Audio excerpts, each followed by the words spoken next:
Hello everyone.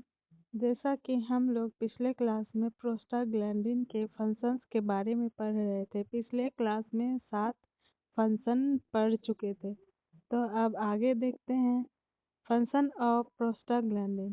Prostaglandin का function क्या होता है? ये क्या करता है? प्लेटलेट्स का एग्रीगेशन करता है। ठीक है। प्रोस्टाग्लैंडिन क्या करता है? ये सिक्रीट करता है थ्रोम्बोक्सिन ए2। ठीक है। ये थ्रोम्बोक्सिन ए2 क्या करता है? ये प्लेटलेट का एग्रीगेशन करता है। ठीक है। तो हमारा जो है एस्पिरिन ओनली एनसेड्स है जो कि एंटी प्लेटलेट्स है। ये क्या करेगा? थ्रोम्बोक्सिन ए2 का अमाउंट को वो डिक्रीज करता है, उसको इनहिबिट करेगा। एस्पिरिन एस्पिरिन इनहिबिट करेगा। एस्पिरिन क्या है? एक एनसेड्स है। एनसेड्स क्या करेगा?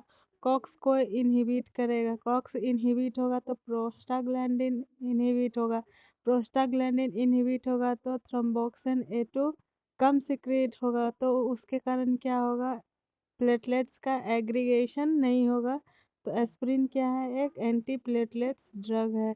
NSAIDs drug drug of choice for prophylaxis of myocardial infarction में क्या हम ड्रग यूज लेते हैं? एस्पिरिन को यूज करते हैं।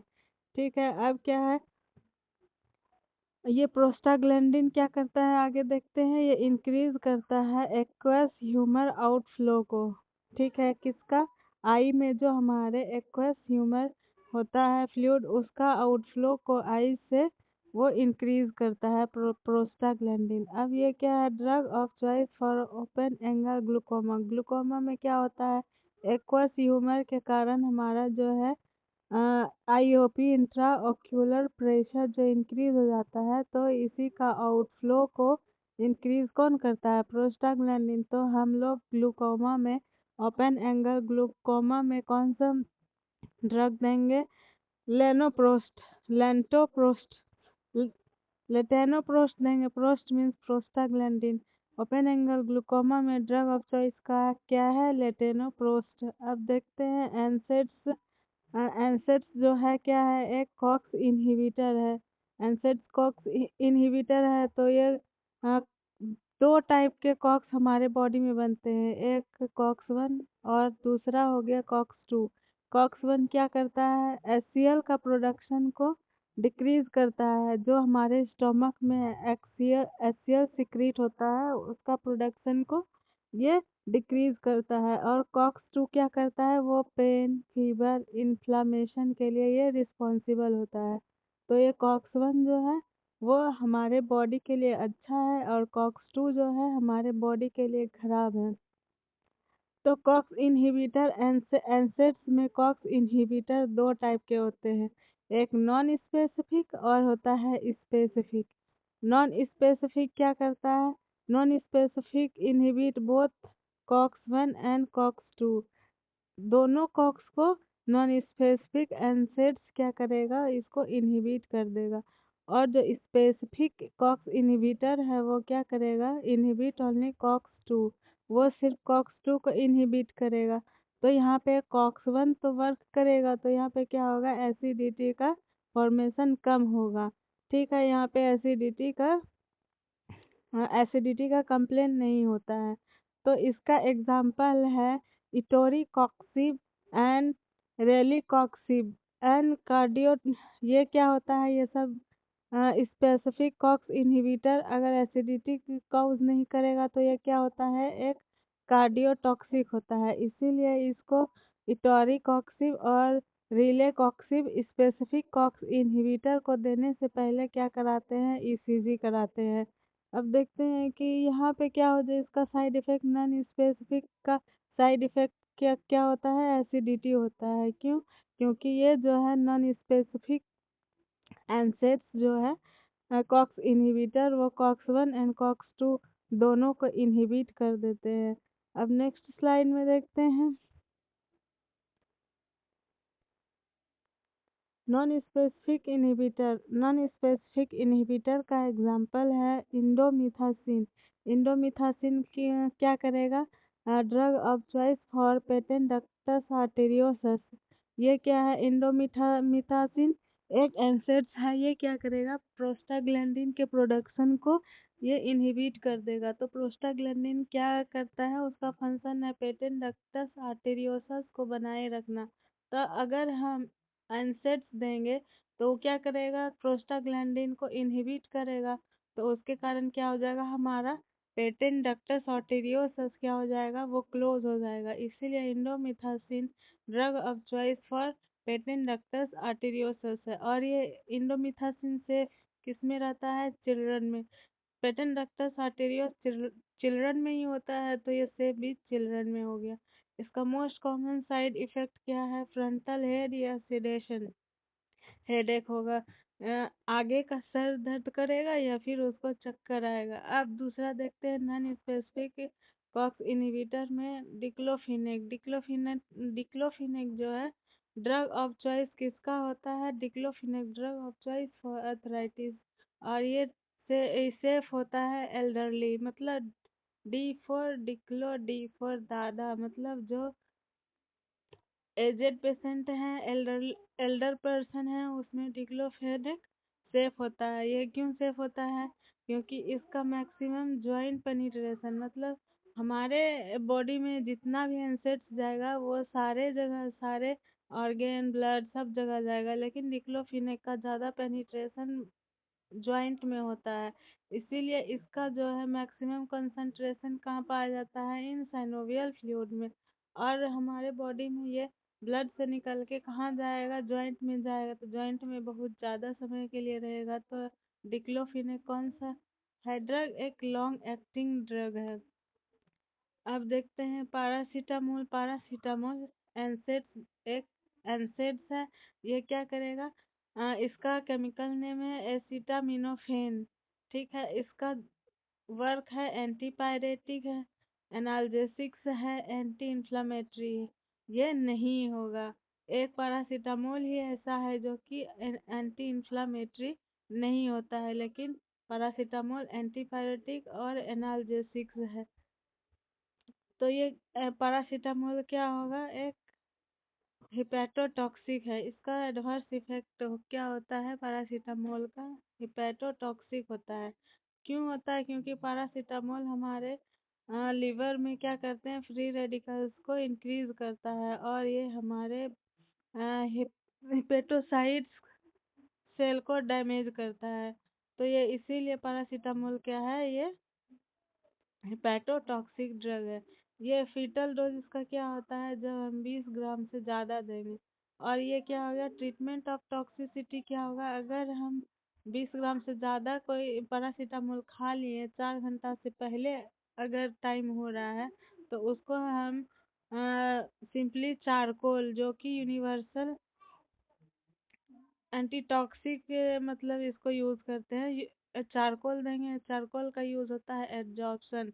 ये चारकोल क्या करेगा, सारा पैरासीटामोल को अपने आप में अपने सरफेस पे बाइंड कर लेगा और ये स्टूल के थ्रू और ये यूरिन के थ्रू, स्टूल के थ्रू ये सारा पैरासीटामोल को बॉडी से बाहर निकाल देगा।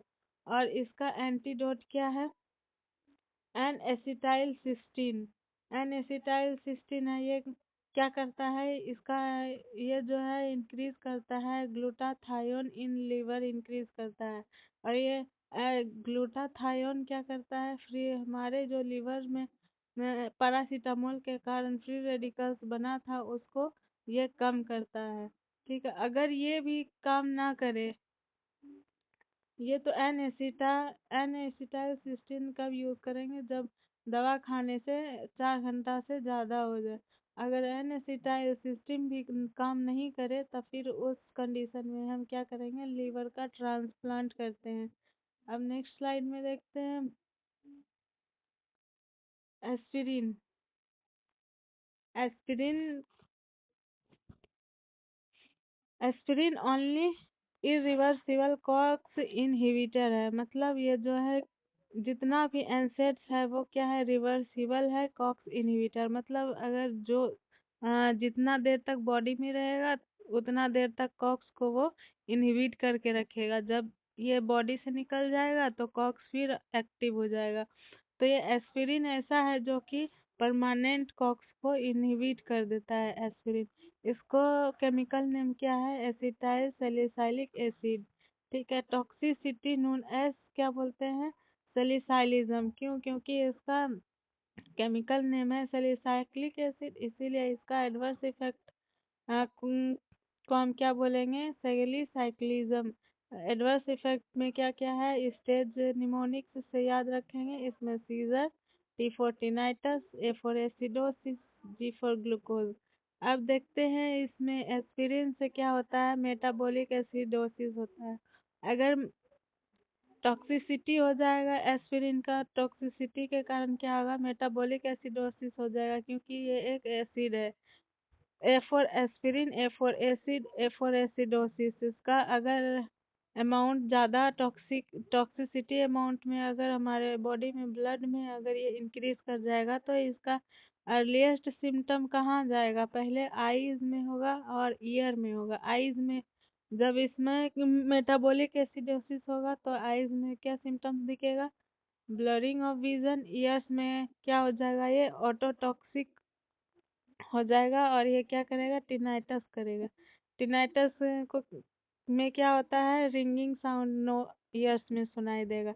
अब इसका जो है, जब ये एसिड है, एसिड का एंटीडोट क्या होता है? एसिड में अगर हम बेच देंगे तो वो न्यूट्रलाइज होके उसका वो एंटीडोट के रूप में काम करेगा। तो इसमें एसिडोसिस का एंटीडोट क्या होगा? Sodium bicarbonate.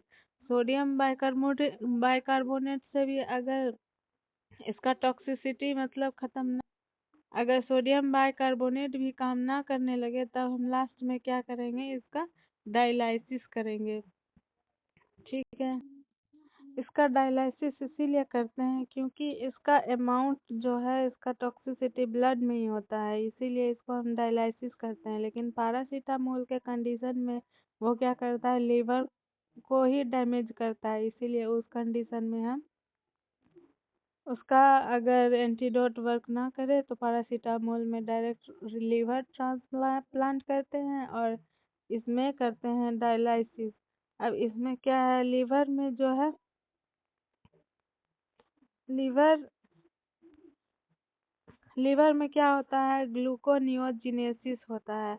ग्लूकोनियोजिनेसिस होता है तो ये एस्पिरिन क्या करता है लीवर में? मत अगर टिनाइटस और ईयर, पहले तो ईयर एंड आईज में इसका मतलब डैमेज होगा एस्पिरिन के टॉक्सिसिटी के कारण। अगर इसको ट्रीट नहीं किए तो फर्दर ये किसको डैमेज करेगा? लीवर को। लीवर को डैमेज करेगा तो लीवर में कौन सा फंक्शन होता है? ग्लूकोनियोजेनेसिस। तो जब लीवर डैमेज हो जाएगा तो gluconeogenesis not perform in liver. Liver में ग्लूकोनियोजेनेसिस नहीं होगा तो ग्लूकोज ब्लड में कम हो जाएगा, तो क्या हो जाएगा? हाइपोग्लाइसीमिया। ठीक है। Only NSAIDs is antiplatelets. Aspirin एक ओनली एंसेट्स है जो कि क्या है? एंटीप्लेटलेट्स है। और drug of choice for prophylaxis of myocardial infarction में क्या देंगे? एस्पिरिन देंगे। Most common side effect aspirin का क्या है? ब्लीडिंग है, क्योंकि ये एंटीप्लेटलेट्स है। और ये कम किस में नहीं देंगे? Not given in bleeding disorder. Bleeding disorder कौन कौन सा है? हीमोफीलिया है, डेंगू है। तो इसको हीमोफीलिया और डेंगू में नहीं देंगे एस्पिरिन को। Not give with warfarin. Warfarin क्या है? एंटीकोगुलेंट्स। जब भी किसी पेशेंट को वारफेरिन चल रहा है तो उसमें हम एस्पिरिन नहीं देंगे। मोर मॉनिटर ब्लैक स्टूल उसमें क्या करेंगे? मॉनिटर करेंगे। ठीक है। अब देखते हैं। अब एस्पिरिन का देखते हैं डोज डिपेंडेंट इफेक्ट। ठीक है। अगर एस्पिरिन को हम 50 से 325 मिलीग्राम में देंगे तो उसका इफेक्ट हो जाएगा एंटीप्लेटलेट्स। तो इसको इतना डोज हम किस में देंगे? मायोकार्डियल इन्फार्क्शन में। अगर 325 से 650 मिलीग्राम डोज देंगे तो ये काम करेगा एनाल्जेसिक और या एंटीपायरेटिक के रूप में। ठीक है। तो ये हम कब यूज़ कर सकते हैं इतना डोज? पेन में या फीवर में। या उसके बाद 3 से 4 ग्राम पर डे अगर यूज़ करते हैं तो ये काम करेगा एंटी इन्फ्लामेटरी के रूप में। तो इसको हम कब दे सकते हैं? जॉइंट पेन में। अगर इसका अमाउंट 10 ग्राम से ज़्यादा हो गया तो ये कौन सा डोज हो गया? फेटल डोज हो गया। तो इसके कारण क्या हो जाएगा? सारा adverse effect sign and symptoms दिखने लगेगा। तो इसको हम बोलेंगे सेलीसाइक्लिज्म। ठीक है। Aspirin not given in children less than 12 year with viral infection. क्यों नहीं देंगे? क्योंकि वायरल इन्फेक्शन में ऑलरेडी हमारा लीवर जो है डैमेज है। अगर हम उस कंडीशन में एस्पिरिन को देंगे तो एस्पिरिन तो हिपेटोटॉक्सिक है, वो लीवर को और डैमेज कर देगा। तो क्या हो जाएगा? Hepatic encephalopathy. जब ये लीवर को और डैमेज करेगा तो उसमें प्यूरिन का अमोनिया हमारे बॉडी से नहीं निकल पाएगा। तो उस कंडीशन में अमोनिया का अमाउंट इंक्रीज हो जाएगा और वो डैमेज करेगा ब्रेन में जाके, ब्रेन को डैमेज करेगा। तो इस कंडीशन को हम बोलते हैं हिपैटिक इंसेफेलोपैथी। ठीक है। इस कंडीशन को हम बोलेंगे Reye's syndrome. Syndrome means group. Group किसमें किसमें? इसमें दो ऑर्गेन में मतलब सिंड्रोम दिखता है, एक हिपैटिक लिवर इंसेफेलोपैथी ब्रेन, मतलब रेस सिंड्रोम। और इसको हम जमशेदपुर फीवर भी बोलते हैं, क्योंकि ये Reye's syndrome first case Jamshedpur में देखा गया था, इसीलिए इसको रेस सिंड्रोम बोलते हैं।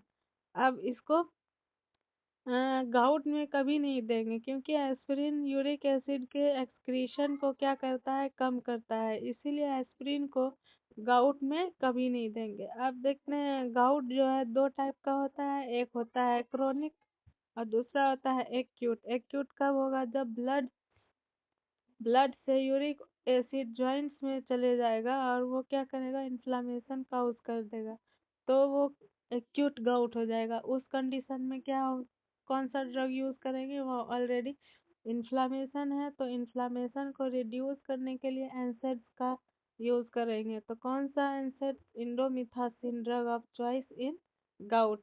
अब क्रोनिक गाउट में क्या होगा? यूरिक एसिड जो है सिर्फ ब्लड में ही रहेगा, वो अभी जॉइंट्स में नहीं गया है। यूरिक एसिड जॉइंट्स में नहीं गया है तो इन्फ्लामेशन भी नहीं होगा। तो इसमें कौन सा देंगे? इसमें क्या करेंगे? यूरिक एसिड को फर्दर हम लोग यूरिक एसिड में मतलब इसका जो है मेटाबॉलिज्म को रोकने के लिए कौन सा ड्रग देंगे? आलू प्यूरिनॉल।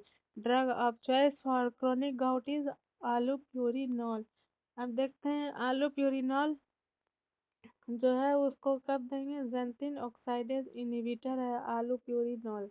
ये ज़ैंथिन ऑक्सीडाइज एंजाइम है जो कि प्यूरिन को क्या करता है? वो यूरिक एसिड में ऑक्सीडाइज करके मतलब यूरिक एसिड में कन्वर्ट करता है। तो ये आलू प्यूरिनॉल क्या है? ज़ैंथिन ऑक्साइडेज इनहिबिटर है और ये ड्रग ऑफ चॉइस क्या है? गाउट, क्रोनिक गाउट का है। और ये किस में नहीं देंगे? ट्यूमर लाइसिस सिंड्रोम में देंगे। ट्यूमर लाइसिस सिंड्रोम में क्या होता है? हाइपर यूरिसीमिया होता है। Most common side effect Most common side effect of aspirin is prophylaxis, anaphylaxis। Anaphylaxis severe allergy को एनाफाइलेक्सिस बोलते हैं। इसी को बोलते हैं स्टीवन जॉनसन सिंड्रोम। तो स्टीवन जॉनसन सिंड्रोम किस में देखा जाता है? एस्पिरिन के टॉक्सिसिटी में। अब नेक्स्ट स्लाइड में देखते हैं अदर्स ड्रग। अदर्स ड्रग में क्या है? अदर्स ड्रग में पढ़ेंगे हम कॉल्चिसिन। कॉल्चिसिन इनहिबिट करता है neutrophils at site of inflammation. Inflammation दो टाइप का होता है, एक्यूट और क्रोनिक। एक्यूट इन्फ्लामेशन में न्यूट्रोफिल्स पाया जाएगा और क्रोनिक इन्फ्लामेशन में लिम्फोसाइट और मैक्रोफेज पाया जाएगा। मैक्रोफेज मेन सेल्स होता है। अब देखते हैं इसका साइड इफेक्ट क्या है। BAN निमोनिक से याद रखेंगे कॉल्चिसिन का। B for bone marrow suppression, A for alopecia, and for nausea and vomiting। दूसरा हो गया रूमेटॉइड अर्थराइटिस। अब देखते हैं रूमेटॉइड अर्थराइटिस मोस्ट कॉमन कहाँ पे देखा जाता है? रिस्ट जॉइंट में। रिस्ट जॉइंट में मेटाकार्पोफैलेंजेस में। ठीक है। इसका ड्रग रूमेटॉइड अर्थराइटिस का ड्रग ऑफ चॉइस क्या है? इसमें क्या है? DMart DMart drug of choice होता है रिमेटॉइड अर्थराइटिस में। इसमें डीमार्ड ग्रुप के ड्रग में 10 टाइप का ड्रग आता है, उसमें भी बेस्ट क्या होता है मीथोट्रेक्सेट। तो रिमेटॉइड अर्थराइटिस में ड्रग ऑफ चॉइस क्या है मीथोट्रेक्सेट। ये क्या है, इस डिमांड का full form disease modifying anti rheumatoid drug है। अब नेक्स्ट स्लाइड में देखते हैं। अब हम सिस्टम के अकॉर्डिंग फार्माकोलॉजी का स्टडी करेंगे। तो सबसे पहले देखते हैं CNS, central nervous system. Central nervous system में सबसे पहले पार्किंसोनियंस सबसे पहले पार्किंसंस के बारे में पढ़ेंगे। तो पार्किंसोनिज्म, उसमें क्या होता है ये डिजीज, इसमें क्या होता है न्यूरो डिजेनरेटिव डिजीज होता है। मतलब इसमें जो है हमारे ब्रेन का न्यूरॉन्स जो है वो डिजेनरेट होने लगता है धीरे धीरे। और ये कौन सा डिजीज है, ओल्ड एज डिजीज। ये ओल्ड एज में क्यों होता है, क्योंकि ये due to aging pigment accumulate in substantia nigra of brain. Aging pigment क्या होता है, फ्री रेडिकल्स। वो फ्री रेडिकल्स जाके सब्सटेंशिया निग्रा में जाके एक्यूमुलेट होने लगता है, और इसी फ्री रेडिकल्स को क्या बोलते हैं, लॉवी बॉडीज। अब Lowy bodies deposit in substantia nigra. Substantia nigra में अगर लॉवी बॉडीज जाके एक्यूमुलेट हो जाएगा, डिपॉजिट हो जाएगा, तो सब्सटेंशिया निग्रा का डिजेनरेशन होने लगेगा। उसके कारण क्या हो जाएगा, डोपामिन का सिंथेसिस कम हो जाएगा। जब डोपामिन सिंथेसिस कम हो जाएगा तो उसी को बोलते हैं पार्किंसंस डिजीज। अब जो है डोपामिन जो होता है दो जगह पाया जाता है, एक हमारे ब्लड में और एक ब्रेन में। ब्लड में किसके थ्रू बनता है, एड्रिनल मेडुला। एड्रिनल मेडुला में ब्लड का में जो डोपामिन बनता है उसका फंक्शन है सिंपैथेटिक सिस्टम को इंक्रीज करता है। और ब्रेन में किसके हेल्प से डोपामिन रिलीज होता है, सब्सटेंशिया निग्रा का। इसका फंक्शन हो गया ब्रेन में जो डोपामिन और एसीएच एसिटाइल कोलिन दोनों जो है, दोनों का अमाउंट बराबर होता है। तो ये एसिटाइल कोलिन क्या करता है, गाबा को गाबा के एक्टिविटी को इंक्रीज करता है, और डोपामिन क्या करेगा, गाबा के एक्टिविटी को डिक्रीज करेगा। तो गाबा का क्या फंक्शन है, गाबा जो है गाबा हार्मोन मसल को रिलैक्स करता है और ब्रेन का एक्टिविटी को डिक्रीज करता है। ठीक है। अब डोपामिन मान लेता है कि एसीएच मसल्स को क्या करेगा, कॉन्ट्रैक्ट करेगा। एसीएच जैसे ही कॉन्ट्रैक्ट करेगा तो ये क्या करेगा, हमारे मसल्स को रिलैक्स भी तो करने का जरूरी रहता है। तो ये सीएच क्या करेगा, गाबा को बोलेगा अब तुम अपना काम करो। तो गाबा का अमाउंट को ये बढ़ा देगा और गाबा का एक्टिविटी को इंक्रीज कर देगा, तो मसल्स क्या हो जाएगा, रिलैक्स हो जाएगा। अब डोपामिन जो होता है क्या होता है, बेसल डोपामिन क्या करता है, हमारे ब्रेन में जो बेसल गैंग्लिया है उसका फंक्शन को ये क्या करता है, इंक्रीज करता है। या फिर बेसल गैंग्लिया का जो फंक्शनिंग है वो डोपामिन हार्मोन कराता है। तो क्या करेगा, तो बेसल गैंग्लिया क्या करता है, इसका फंक्शन है इनवॉलेंट्री मूवमेंट को मेंटेन रखना, या हमारे बॉडी में जो भी इनवॉलेंट्री मूवमेंट है उसको कम करना। तो जब बेसल गैंग्लिया इनवॉलेंट्री मूवमेंट को कम करेगा तो ट्रिमर्स हमारे में नहीं दिखेगा। तो ये इसका बेसल गैंग्लिया का काम है ट्रिमर्स को रोक के रखना। तो ये क्या है, अब देखते हैं sign and symptom of Parkinson's. सबसे पहले ब्रेडिकाइनेसिया। ब्रेडिकाइनेसिया मतलब जो है धीरे मूवमेंट जो है बॉडी का धीरे धीरे कम होने लगेगा। कम क्यों होगा, क्योंकि जब हमारे बॉडी में अगर डोपामिन नहीं रहेगा, डोपामिन जब नहीं रहेगा तो क्या हो जाएगा, गाबा का सिक्रेशन ज़्यादा हो जाएगा, गाबा के अमाउंट ज़्यादा हो जाएगा, तो मसल्स रिलैक्स होगा। मसल्स रिलैक्स होगा तो कॉन्ट्रैक्शन मसल्स में होगा ही नहीं, तो हम ठीक से मूवमेंट नहीं कर पाएंगे। तो उसके कारण क्या होता है, ब्रेडिकाइनेसिया, हम लोग धीरे धीरे मूवमेंट करते हैं। तो उसी के कारण माइक्रोग्राफिया हो जाएगा। मतलब जो हमारा जो राइटिंग है, लिखने का तरीका है वो धीरे धीरे छोटा हो जाएगा। माइक्रोग्राफिया क्या है, इसीलिए ये इसको क्या बोलते हैं, अर्लीस्ट साइन, अर्लीस्ट सिम्टम क्या होता है पार्किंसंस में, माइक्रोग्राफिया। ठीक है, माइक्रोग्राफिया में लिखने का स्टाइल धीरे धीरे छोटा इसीलिए हो जाता है क्योंकि लिखने के लिए भी हमारे मसल्स को कॉन्ट्रैक्शन और रिलैक्सेशन का जरूरत पड़ता है। तो इसमें, इस कंडीशन में हमारे बॉडी में गावा क्या होता है का अमाउंट बहुत ही ज़्यादा होता है, तो मसल्स रिलैक्स होता है, तो धीरे धीरे लिखने में भी प्रॉब्लम होता है और जो भी हम लिखते हैं वो धीरे धीरे छोटा होने लगता है। उसके बाद मूवमेंट धीरे धीरे कम होगा, तो उसके बाद थोड़ा दिन के बाद क्या होगा, मूवमेंट अब्सेंट हो जाएगा, तो उस कंडीशन को बोलते हैं एकाइनेसिया। और मास्क लाइक फेस हो जाता है, कोई इमोशंस नहीं आएगा। जब हमारे में गावा इंक्रीज हो जाएगा तो मसल्स रिलैक्स हो जाएगा, तो फेस में कोई भी एक्सप्रेशन नहीं दिखेगा, एकदम उस मास्क लाइक फेस रहेगा, कोई भी एक्सप्रेशन नहीं दिखेगा।